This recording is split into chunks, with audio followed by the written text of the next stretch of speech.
తెలుగుదేశం పార్టీకి అదేవిధంగా నారా చంద్రబాబు నాయుడు గారికి బ్యాడ్ టైము స్టార్ట్ అయిపోయిందనేసి అనుకోవాలి.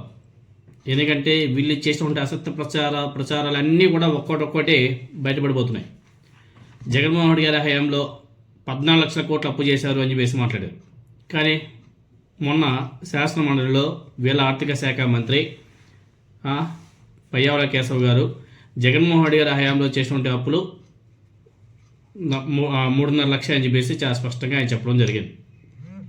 అదేవిధంగా వైఎస్ రాజశేఖర రెడ్డి గారు తిరుమలని 7 కొండలు కాదు 2 కొండలు అని చెప్పేసి జీవో ఇచ్చాడని చెప్పేసి మాట్లాడారు.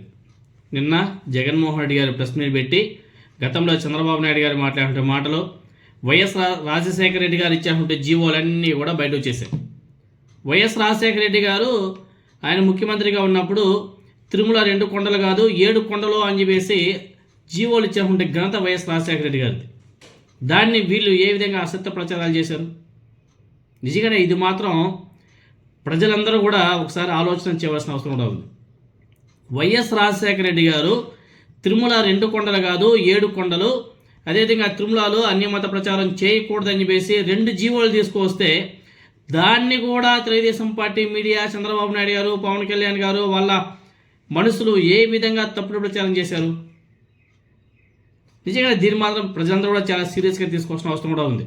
అంటే నిజాన్ని కూడా ఏ విధంగా కప్పిపుచ్చేస్తారో, నిజాన్నే వీళ్ళ అకౌంట్లో వేసుకొని దాన్ని మళ్ళీ రివర్స్ చేసి తప్పుడు ప్రచారాన్ని ప్రజల్లోకి తీసుకెళ్లారు. ఏ విధంగా తీసుకెళ్లారంటే అబ్బా ఇది మాత్రం చాలా దుర్మార్గం.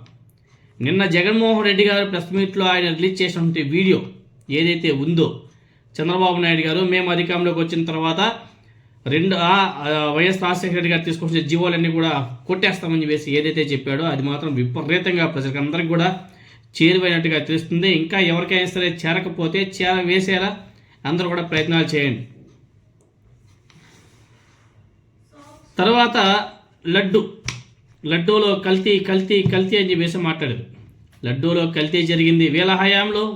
వీళ్ళు ప్రొక్యూర్మెంట్ చేసినటువంటి నెయ్యిలో, తెలుగుదేశం పార్టీ చేసినటువంటి నెయ్యిలోనే, తెలుగుదేశం పార్టీ హయాంలో ప్రొక్యూర్మెంట్ చేసినటువంటి నెయ్యిలోనే, తెలుగుదేశం పార్టీ హయాంలో టెండర్లు ఇచ్చినటువంటి నెయ్యిలోనే కల్తీ జరిగిందని చెప్పేసి తేలింది.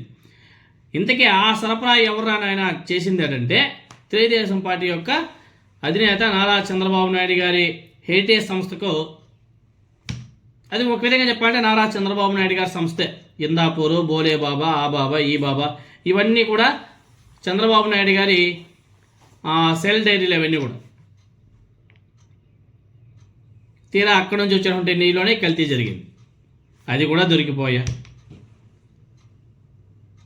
తర్వాత ఇంకొక విచిత్రం ఏమిటంటే అసైన్డ్ భూములకు సంబంధించినటువంటి కేసు. అసైన్డ్ భూములు 2019 నుంచి 2024 మధ్య కాలంలో జగన్మోహన్ రెడ్డి గారి హయాంలో చంద్రబాబు నాయుడు గారి మీద నమోదైనటువంటి కేసులు. ఆ కేసుల్ని ఇప్పుడు చంద్రబాబు నాయుడు గారు ముఖ్యమంత్రిగా ఉండగా ఆయన మీద నమోదైనటువంటి ఆ అసైన్డ్ భూముల కేసు ఏదైతే ఉందో అది దాన్ని కొట్టేసుకునే క్రమంలో చాలా సీరియస్గా ఉన్నట్టుగా కనిపిస్తుంది. ఈ కేసును మిస్టేక్ ఆఫ్ ఫ్యాక్ట్ కింద ఈ కూటమి ప్రభుత్వం సిఐడి ఆధ్వర్యంలో మూసివేత దశలో ఉండగా మధ్యలో మాజీ ఎమ్మెల్యే ఆళ్ల రామకృష్ణారెడ్డి గారు ఎంట్రీ అయిపోయాడు. 2014 నుంచి 2019 మధ్యకాలంలో చంద్రబాబు నాయుడు గారు ముఖ్యమంత్రిగా ఉన్నప్పుడు అమరావతి రాజధానిగా నిర్ణయించే ముందు దళితులకు కేటాయించినటువంటి అసైన్డ్ భూములను పెద్ద ఎత్తున కొనుగోలు చేశారనే ఆరోపణలతో ఈ కేసు కూడా నమోదైంది.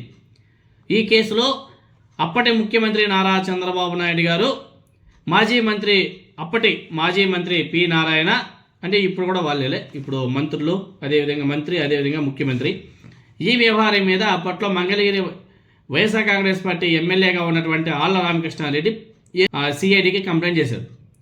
సిఐడి వాళ్ళు కేసు కూడా నమోదు చేసి చాలా సీరియస్గా దర్యాప్తు కూడా ప్రారంభించారు. మళ్ళీ చంద్రబాబు నాయుడు గారి ప్రభుత్వం వచ్చిన తర్వాత ప్రస్తుతం సిఐడి ఈ కేసును మిస్టేక్ ఆఫ్ ఫ్యాక్ట్ కింద ముగించేందుకు చర్యలు కూడా చేపట్టేసింది. ఎందుకంటే అనేక కేసుల మీద ఇలానే చేశారు, దీన్ని కూడా క్లోజ్ చేయాలని చెప్పేసి ప్రయత్నాలు చేశారు. అయితే తాను ఇచ్చినటువంటి ఫిర్యాదు ఆధారంగా నమోదైనటువంటి ఎఫ్ఐఆర్ మీద పూర్తి స్థాయి విచారణ జరగాల్సిందే అని చెప్పేసి అన్ఎక్స్పెక్టెడ్గా ఆళ్ల రామకృష్ణారెడ్డి గారు ఎంట్రీ అయిపోయాడు. ఈ కేసును పూర్తి స్థాయిలో విచారణ జరపాలి అని చెప్పేసి ఆయన కోర్టులో ఏసీబీ కోర్టులో పిటిషన్ కూడా దాఖలు చేశారు. తన వాదనలు వినకుండా ఎలాంటి ఉత్తర్వులు ఇవ్వకూడదని చెప్పేసి న్యాయమూర్తి గారిని కోరడం జరిగింది. ఆయన తరఫున వాదనలు వినిపించే న్యాయవాది ఎవరో తెలిసిన జాడా శ్రవణ్ కుమార్ గారు. ఇప్పటివరకు నారా చంద్రబాబు నాయుడు గారి మీద నమోదైనటువంటి కేసుల్లో ఫిర్యాదుదారుడు స్వయంగా ఏసీబీ కోర్టును ఆశ్రయించినటువంటి కథ ఎక్కడా లేదు. ఇదే మొదటిసారి. ఈ పరిణామం కేసు ముగింపు ప్రక్రియ మీద ప్రభావం చూపే అవకాశం కూడా ఉందని చెప్పేసి కూడా చాలా స్పష్టంగా అర్థమవుతుంది. అదేవిధంగా ఈ కేసు అంశం ఇప్పటికే ఆంధ్రప్రదేశ్ హైకోర్టులో కూడా విచారణలో ఉంది. కొన్ని వందల ఆధారాలతో కేసు నమోదు చేసినటువంటి సిఐడి అధికారులు ఇప్పుడు ఇదే సిఐడి అధికారులు ఏమి లేవని చెప్పేసి పేర్కొంటూ కేసు మూసివేయాలనేసి అనుకోవడం ఎంతవరకు సమంజసమో అనేసి ఆళ్ల రామకృష్ణారెడ్డి గారు మాట్లాడుతున్నాడు. ఈ పరిణామాల నేపథ్యంలోనే అసైన్డ్ భూముల కేసు మళ్ళీ రాజకీయంగా ఒక చర్చాంశమైంది. ఏసీబీ కోర్టు తీసుకునే నిర్ణయం ఏ విధంగా ఉంటుందనేది చూడాలి. అదేవిధంగా నారా చంద్రబాబు నాయుడు గారి మీద మిగతా కేసులు ఏదైతే స్కిల్ స్కామ్ కానీ మిగతా కేసులు ఉన్నాయో వాటిలో కేసు వేసిన వాళ్ళు ఐఏఎస్ ఆఫీసర్లు, ఐపీఎస్ ఆఫీసర్లు, వాళ్ళని బ్లాక్మెయిల్ చేసి వాళ్ళ ద్వారా పిటిషన్ని కూడా వెనక్కి తీపించుకోవడం, తర్వాత వాళ్ళ వాగ్మూలాలు తప్పు అని చెప్పేసి చెప్పుకోవడం ఏదో చేసుకున్నాడు. వాళ్ళని తమ గుప్పిట్లో పెట్టుకున్నాడు. వాళ్ళ ద్వారా వేసినటువంటి కేసులన్నింటిని కూడా క్లోజ్ చేయించుకున్నాడు. కానీ ఇక్కడ కేసు చేసింది ఎవరు? ఈ కేసులో ఆళ్ల రామకృష్ణారెడ్డి గారు. ఆయన ఎంట్రీ అవ్వడం వల్ల ఇప్పుడు ఈ కేసు మళ్ళీ సీరియస్ అయింది. సో ముందు చాలా సీరియస్గా నడుస్తాయి.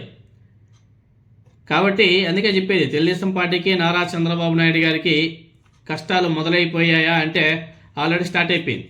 వాళ్ళు చేసినటువంటి తప్పులే వాళ్ళకి రివర్స్లో అటాక్ అవుతున్నాయి. పైన దేవుడు చూస్తున్నాడు. దేవుడి మీద, వెంకటేశ్వర స్వామి మీద వీళ్ళు చేసినటువంటి తప్పుడు ప్రచారానికి వీళ్ళు నిజంగానే అనుభవించక తప్పదు. దాంట్లో భాగంగానే కదా హెరిటేజ్ యొక్క షేర్లు ధమాల్ అయ్యాయి. పాప డమాల్ అయ్యే లోపు పాప మేడం గారు నిన్నేదో ఒక వీడియో కూడా రిలీజ్ చేసినట్టుగా ఉన్నారు.